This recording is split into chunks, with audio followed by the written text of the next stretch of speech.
Welcome back, my Beatles friends, to a new video. And wow, what a video it's gonna be. First of all, what week that was, okay?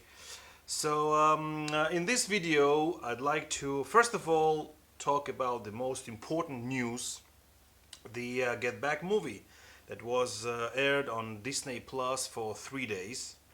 And that's a movie that most of us were waiting most of their lives, and some of us waiting all their lives, like in my case.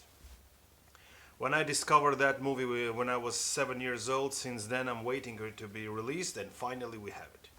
Okay, I would like to share with you my initial thoughts. I'm not going to be doing a review of each episode and telling you scene by scene what happened.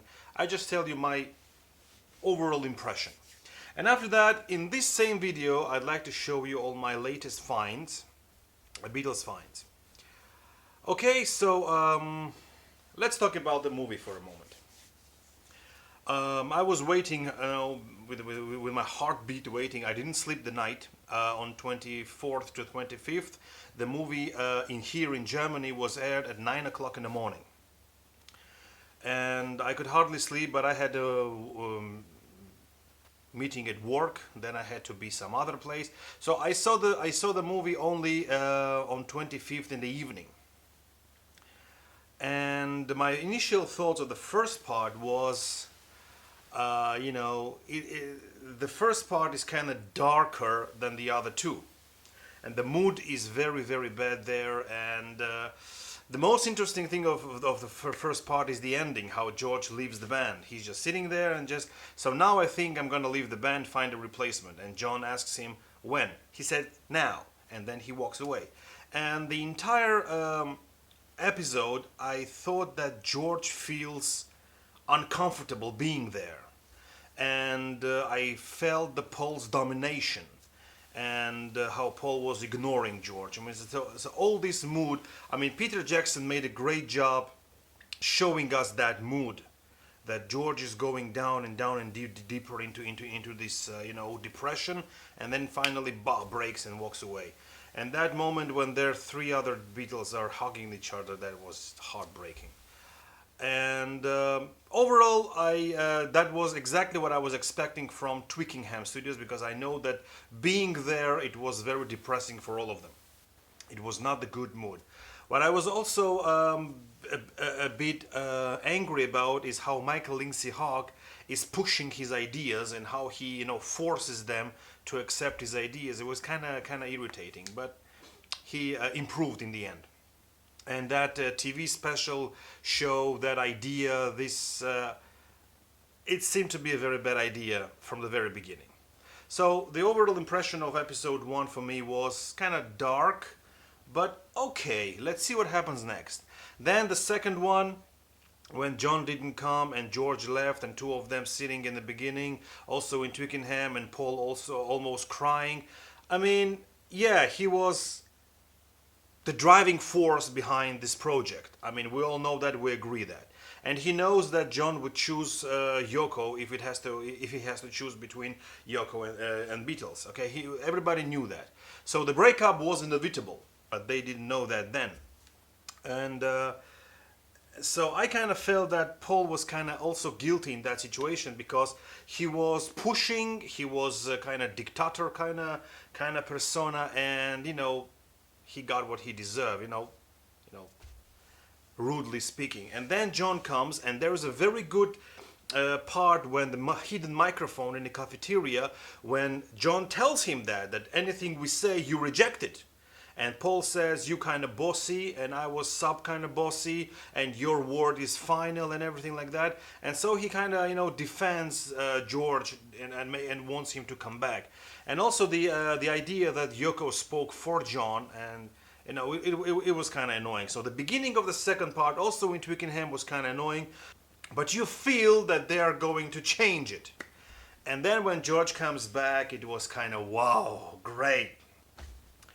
And you can feel the flip side of the mood when they go to Apple Studios and set everything up and everything. Well, the mood completely changes. They kind of begin to be friendly again. Everybody's smiling, and George shaved. He had this mustache. So I like the second part, the ending, very much because it kind of was a very uplifting and very interesting. The third part, I like the idea of still sitting in a studio and 1 hour or something they're sitting in a studio and I'm waiting for the rooftop. And I didn't know that Paul was against the rooftop. I didn't know that. I understand that John and Ringo were, I mean, they wanted to make the rooftop concert, but George and Paul were kind of hesitating. And I also like the moment when Yoko tells John about her divorce. And I found many interesting things in that they're listening to other music, that they have Beggar's Banquet by Rolling Stones, the album there. They're talking about the circus. They kind of and they're drinking alcohol there and eating toast. All this the mood completely changed. It was like I don't know, like a celebration for the fans. And then comes the rooftop concert. Now, about the rooftop concert, I have to say that I was a bit annoyed. Okay, we got all 9 songs instead of 6. But why did Peter Jackson stick these annoying interviews into the songs? This I don't know. Now, we have in the old movie, we do have the second take of Get Back. And on that second take, he put additional interviews. Now, the first take of Get Back is completely clean, without any interviews, because that's the one that was missing from the other movie. And what I noticed that all 3 songs that were missing from the first movie, they are clean here. And all the 6 songs that we already know from the old movie, they are being mixed with interviews. And also this screen that was tripled, that was broken to 3. I mean, it's very interesting to see what each camera is capturing. But when you look, I was like a cat, just finding the right frame. And okay. I have nothing to say about the rooftop concert. I got what I was expecting. I got all 9 songs in a good quality, and I have all the cameras. Okay, just concentrate on one camera and look at it. Then look at the other one, look at the other. And I was very happy how people were angry. The old woman that woke up from her sleep, and the owner of the opposite building, says, there is a cameraman on my building, on the roof of my building, and he's afraid, he's frightened. I mean, it looks funny. Yeah, they didn't know that they are part of a history. Okay, so I got everything that I wanted from the rooftop concert. I mean, I have nothing to say about that. I really like it. But what I was annoyed with is that the last day, 31st of January, which we saw during the whole 3 series, we saw that day, it says last day in the calendar and then crossed out. We actually saw that day as a credit sequence. We have credits and we have 5 minutes of credits left, so they stick there all the outtakes and all the bits of Two of Us, Long and Winding Road, and Let It Be. And I know that Let It Be was recorded more than 26, 27 takes with different lyrics. And my favorite one is the old movie version with There Will Be No Sorrow lyrics. So I was expecting to see at least Let It Be the full song. We didn't get that. So that was kind of, very rushed ending, rush cut for me. Which gives me a feeling that more to come. Either we're gonna get the old movie released, or we're gonna have 6 hours of bonus footage that people are talking about. The rumors are, floating around that there will be a 12-hour box set release. Anyway, that was a little bit disappointment for me. But overall, I have to say, I like the movie, and I'm giving it 9 out of 10. And what I noticed that what we have in the old movie didn't appear here. So they deliberately cut out everything that we had in the old movie. Only kind of 3 scenes are the same. Is the Octopus Garden, the beginning of the third one, when George and Ringo are talking about Octopus Garden. Then we have this Paul and Ringo piano jam. And Heather McCartney with the girl running around. I mean, those 3 scenes I remember. Yeah, there are some other beats also that coming, but this fight between Paul and George. I mean, we have only the part of it in the old movie, but now we see the entire of it. And George was kind of telling Paul, "I'm gonna play whatever you want me to play, but the problem is that you yourself don't know what to play." You know, kind of thing. That fight, and of course, the Rooftop Concert. I mean, what I noticed that what we had in the old movie is missing from here. So if we have the new movie and we have the old movie combined together, we're gonna have the entire, how many?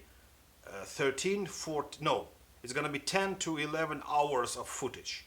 And if we have 6 hours bonus, then we're gonna have the whole 15, 16 hours. Okay, still 40 hours missing, but who knows? Maybe on 60th anniversary we're gonna have that footage. Who knows? But overall, I'm happy with the movie, and I'm happy with the Rooftop Concert, and this other angle of John saying, "And I hope we pass the audition," from the other angle, and also this "Don't Let Me Down," this gibberish lyrics that he forgot the lyrics, also from the other angle. But what I didn't like is how Paul and John were rude to other people. They were cursing and swearing like boomhead. To Glenn when he interrupted them. I mean, I understand that. But I also noticed that Paul was rude to George Martin. And he told him, "That's why I'm talking to John, not you. Like you know, leave me alone, like kind of shut up." This I didn't like. And also John on roofs told somebody, "Get here, you idiot." You know, that's kind of rudeness. But, you know, they are stars, like John said. Okay, anyway, my initial thoughts about the movie, I told you, and I like the movie. I mean, I enjoyed it very much, and I'm gonna watch it all over again. I'm waiting for the Blu-ray or DVD box set to be released. I'm gonna buy it right away, and I'm gonna give it 9 out of 10 because I didn't like the ending. They cut the ending very sharp. Okay, so that's my thoughts about the movie. Now, I'd like to show you some other things that are related to the topic. First of all, I have this vinyl box set of Let It Be and Get Back box. I made the unboxing of the CD box, but I didn't make the unboxing of this one, and I think I might do it in the future, but I think it's pointless because all of you already know what's in this box.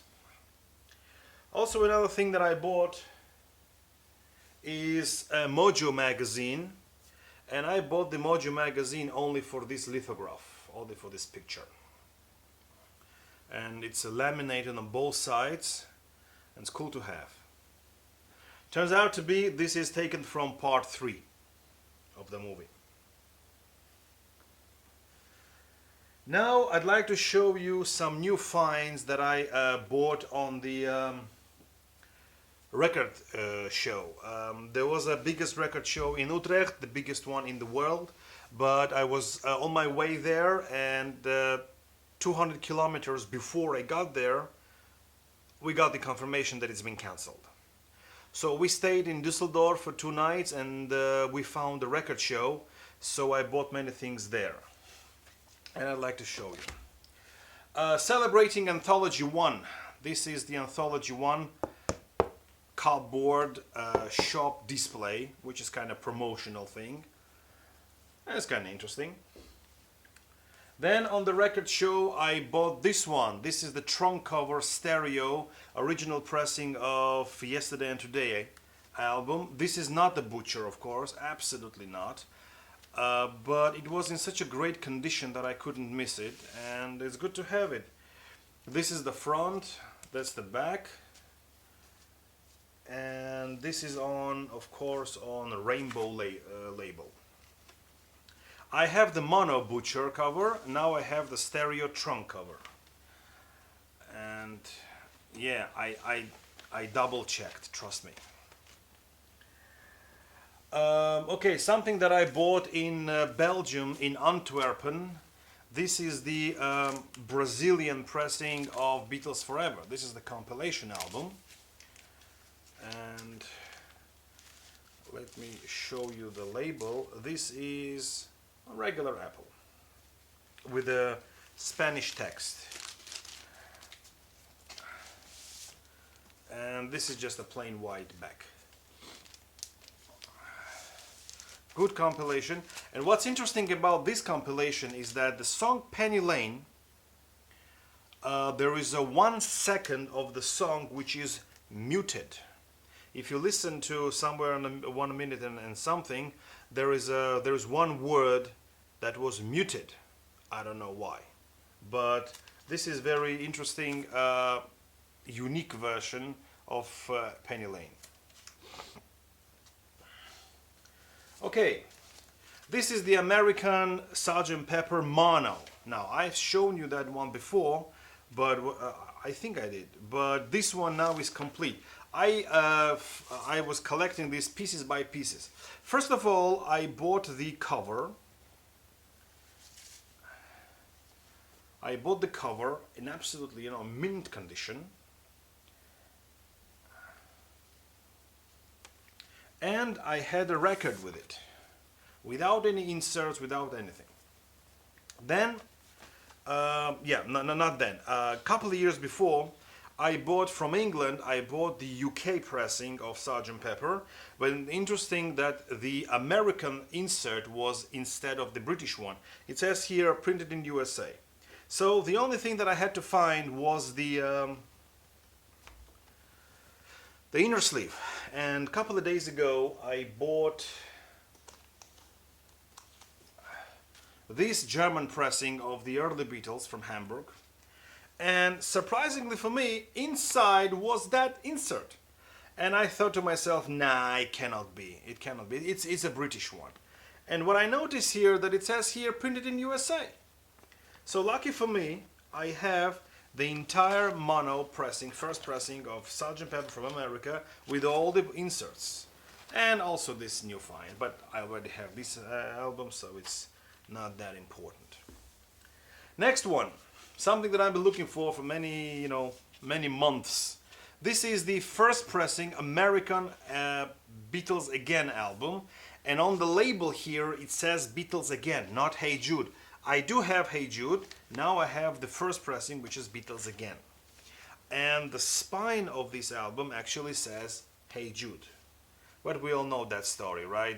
The title was changed, but the label was already pressed, so they couldn't change it, so they put this one inside here, and the catalog number is a bit different. We have here, no, the catalog number is the same.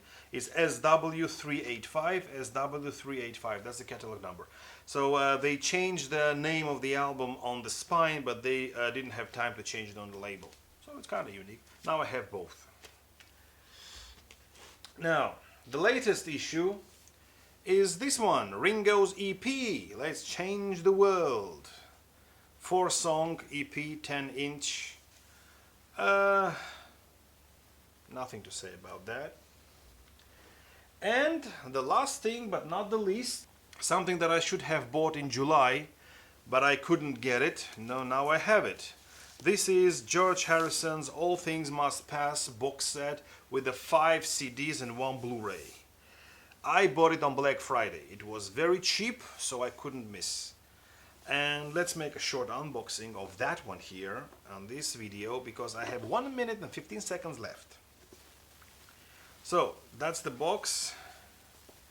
We have a booklet here. We have this poster, which we already know, nobody's gonna be surprised. And then we have here inside 6 discs. And that's it. It's the shortest unboxing on my channel. But I didn't want to buy the 3 CD version, I didn't want to buy the 2 CD version, because I wanted to have the all material, everything.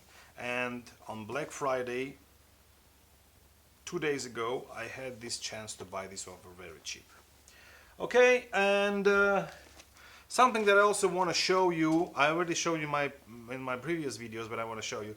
This album by Billy Preston, and also in the Get Back movie, when Billy Preston appears, we have that album as an Apple release. So I just wanted to show you. Alright, that was the interesting video for today. Thank you very much for watching. I have 4 seconds left. See you in my next video. Bye bye.